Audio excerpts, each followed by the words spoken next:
अभी हमारी मौजूदगी दिल्ली में है और दिल्ली के एमएसएमई पीसीआई कार्यालय में और हमारे साथ ऑल इंडिया के चेयरमैन हमारे साथ विजय कुमार सर हैं। इनसे हम बात करेंगे कि एमएसएमई पीसीआई में क्या कुछ लोगों को रोजगार क्रिएट होना है। सबसे पहले सर स्वागत है आपका। धन्यवाद। सर एमएसएमई पीसीआई के बारे में सर बताइए। और बिहार में जो है काफ़ी समस्या है बेरोजगार लोगों का, तो उससे उबरने के लिए क्या कुछ सर एमएसएमई पीसीआई कर रही है? पहले तो मैं आप लोगों का धन्यवाद देता हूं। और देखिए, एमएसएमई पीसीआई को गठन करने का मेरा औचित्य ये था कि गरीबों को रोज़गार मिल जाए, अनएम्प्लॉयमेंट को एम्प्लॉयमेंट मिले, और जो शिक्षित बेरोज़गार हैं उनको नौकरियां मिले, और जो ग्रामीण बेरोज़गार हैं उनको रोज़गार मिले। इसी के तहत हम काम कर रहे हैं। एमएसएमई पहले भी थी, आज भी है और आगे भी रहेगी।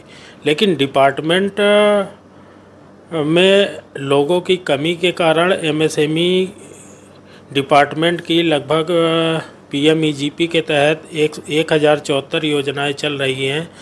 वो लोन की योजनाएं हों चाहे किसी और की योजनाएं हों, लेकिन वो ग्रामीण तक पहुंच नहीं पा रही है। लगभग 70% लोग आज भी हैं कि जो कि एमएसएमई के बारे में जानते ही नहीं है। उनसे एमएसएमई के बारे में पूछो तो केवल उनका एक मतलब होता है कि केवल बस भैया लोन करा दो मेरा जी। लेकिन क्या है कि देखिए, बैंकें पहले भी रही थी, आज भी हैं और आगे भी रहेंगी। लेकिन क्या है कि इस समय सिचुएशंस वो बनी हुई है, हमारे आदरणीय प्रधानमंत्री मोदी जी घोषणा कर देते हैं, लेकिन बैंकें कहीं ना कहीं उनको लोगों को परेशान करती हैं कि ये कागज़ नहीं है, वो कागज़ नहीं है।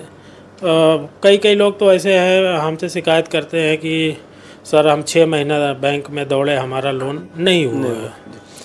तो उसी के सहयोग के लिए हमने अपनी टीम को गठित किया हुआ है, और हर जगह हम ये चाह रहे हैं कि लोगों को ज़्यादा से ज़्यादा फ़ायदा दिया जा सके और उनकी ज़रूरतों को पूरा किया जा सके। तो एमएसएमई से जो है बैंक में डायरेक्ट लोग जा करके आसानी तरीके से लोग ले सकते हैं लोन? बिल्कुल ले सकते हैं, लेकिन क्या होता है कि उन लोगों को, जो हमारे ग्रामीण भाई हैं, उनको पता नहीं होता है कि हमें डॉक्यूमेंट क्या क्या लगाने हैं, कैसे लगाने हैं, और क्या क्या फॉर्मेलिटीज़ है उनको पूरा करना, ये सब वो नहीं कर पाते हैं, इसलिए उनका लोन नहीं हो पाता है।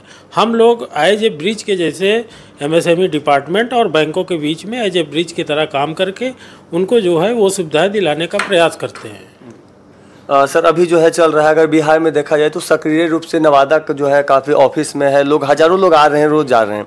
तो सर नवादा को कैसे देखते हैं? वहाँ के लोग जागरूक हो चुके हैं सर। और तेल मिल के बारे में क्या कुछ सर कहना चाहिए? देखिए, अभी हमने एक स्कीम लॉन्च किया है, एमएसएमई उद्योग मार्ट के नाम से हमने इसका नाम दिया हुआ है। और इसमें क्या है कि हम लोगों को लोन करा के 100 महिला या पुरुष का लोन करा के उनको मशीनें दिलवा रहे हैं, रॉ मटेरियल दे रहे हैं, और जो भी उनसे तैयार माल है उसको हम ही परचेज कर रहे हैं, बाई बैक कर रहे हैं, और उनको उसके एवज में 15,000 रुपये महीना उनका एक फ़िक्स रखा हुआ है, प्लस जो मशीन की EMI होगी वो हमने रखा हुआ है, प्लस अप टू 3,000 तक का उनका बिल का भी प्रावधान हमने रखा हुआ है। और जो गोडाउन बनाएगा उसके लिए हमने ये रखा हुआ है कि लगभग 20,000 तक के गोडाउन का उसका किराया भी हम दे रहे हैं, और उसके 2 एम्प्लॉय को हम सैलरी भी दे रहे हैं। सर आप बता रहे हैं कि जो मिलर होंगे, जो बेरोजगार लोग हैं, और उनका एज क्या होगा सर लगभग? देखिए, एज 18 से 65 वो चलता है, लेकिन लोन जो है बैंकें लोन जो करती है 50 साल तक लोन करती है। सर तो जो 2 लाख रुपए का जो तेल का मिल होगा सर, उसका पे गवर्नमेंट करेगी या फिर उनको खुद देना पड़ेगा?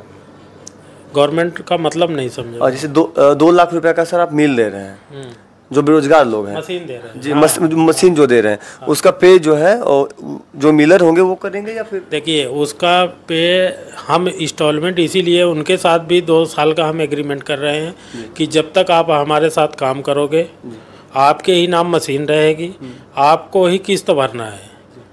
हम किस्त का पैसा आपको देंगे, भरना आपका काम है।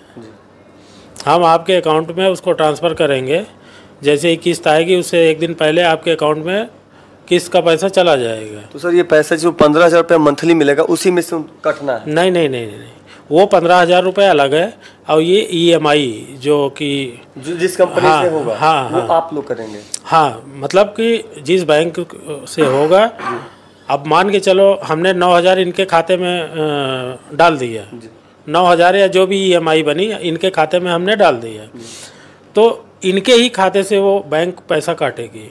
इनके ही खाते, और उसके अकाउंट में आप क्रेडिट करेंगे? हम क्रेडिट, हाँ, हम क्रेडिट करेंगे। तो सर नवादा के बारे में क्या कहेंगे सर? अगर देखा जाए तो बिहार में सर नवादा काफ़ी ज़्यादा सक्रिय दिख रहा है, काफ़ी दूर दूर से जिले के लोग जो है नवादा पहुंच रहे हैं सर। देखिए मैं आपको बताऊं, पूरा बिहार ही सक्रिय है। ये बिहार से मेरा पुराना नाता रहा है, और अक्सर बिहार के लोग मेरे साथ बहुत जुड़े हुए हैं, और मैं बिहार को बहुत अच्छी तरीके से जानता हूँ। बिहार के लोग बहुत ही एक्टिव हैं, लेकिन थोड़ा सा उनको सही दिशा और दशा देने वाले इंसान कम हैं। जिस दिन हम बिहार को सही दिशा और दशा दे देंगे ना, उस दिन बिहार, आज जैसे प्रशासनिक क्षेत्र में बिहार बहुत आगे है, हर क्षेत्र में बिहार बहुत आगे जा रहा है, तो हम अपने बिहार को, हम ये चाहते हैं कि हमारा बिहार पूरे इंडिया में टॉप बने। पूरे इंडिया में हम बेरोजगारी, जैसे वहाँ पे रोज़गार की कमी है, आगामी दिनों में हम एक ट्रेनिंग का सेशन रखने वाले हैं, और ट्रेनिंग में उनको हम जिस टाइप के लोग हो गए उनको हम प्लेसमेंट भी कराएंगे, उनको जॉब भी दिलवाएंगे, फ्री ऑफ कास्ट, कोई चार्जेज नहीं होगा। और उनको अगर वो नौकरी करने के लायक है तो उनको नौकरी में जॉब दिलवाएंगे, अगर वो बिज़नेस करने के लायक है तो उनको हम लोन दिलवा के उनकी बिज़नेस को चालू करवाने का प्रयत्न कर रहे हैं।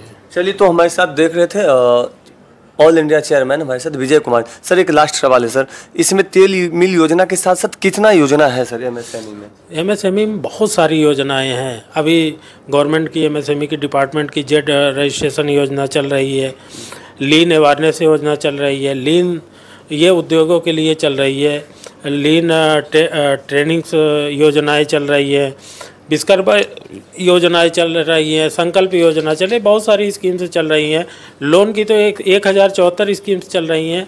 हर चीज़ कुछ ना कुछ। आज 30% इंडियन इकोनॉमी में MSME का हाथ है, 30% कवर कर रही है। 70% हमारे किसान भाई कर रहे हैं, 30% हमारे MSMEs कर रहे हैं। तो ये बहुत बड़ा रेशियो है कि 30% हमारे MSMEs कवर कर रहे हैं, तो 30% ही बहुत बड़ा रेशियो हो जाता है, जिसका 2014 से पहले जिसका किसी भी गवर्नमेंट ने ध्यान नहीं दिया। लेकिन हमारे आदरणीय प्रधानमंत्री जी ने 2014 के बाद MSME सेक्टर को बहुत ही बूम किया है, और आने वाले दिनों में ये जो लीन और जेड सर्टिफिकेशन चलाया जा रहा है, इसके माध्यम से एक्सपोर्ट में हम बहुत आगे होंगे। इंपोर्ट में कमी आएगी, एक्सपोर्ट में हम बहुत आगे होंगे। जब एक्सपोर्ट हमारा बढ़ेगा तो हमारे यहाँ बाहर का रेवेन्यू आएगा, फिर जो हम बाहर से लोन लेते हैं वो सिस्टम हमारा कम होते जाएगा। जब कम होते जाएगा तो देश ऑटोमेटिक समृद्ध बनता चला जाएगा। चलिए मित्रों, तो देख सकते हैं, बाकी यहाँ पे हमारे पास जो है एक पेपर है MSME का, थोड़ा सा नज़दीक से दिखाएंगे। हमारे सारे उद्देश्य लिखे हुए हैं इसमें। हर क्षेत्र में, कृषि क्षेत्र में, हर क्षेत्र के में जो भी हम करने वाले हैं वो सारा उद्देश्य इसमें दर्शाया गया है, और इसको आप पढ़िए, और पढ़ के और अच्छे टीम के साथ इसको इम्प्लीमेंट कराइए। हमारा साथ हमेशा 24 घंटे हम आपके साथ बने हुए हैं। चलिए मित्रों, तो हमारे साथ अभी MSME PCI के all India chairman Vijay Kumar sir साथ में थे। बाकी आप लोग वीडियो में कमेंट करके ज़रूर बताइएगा कि क्या सच में मोदी सरकार के द्वारा जो योजना चलाया जा रहा है उसके बारे में क्या आप सोचते हैं। बाकी तमाम सारे दर्शकों को जुड़ने के लिए धन्यवाद, आभार, जय हिंद।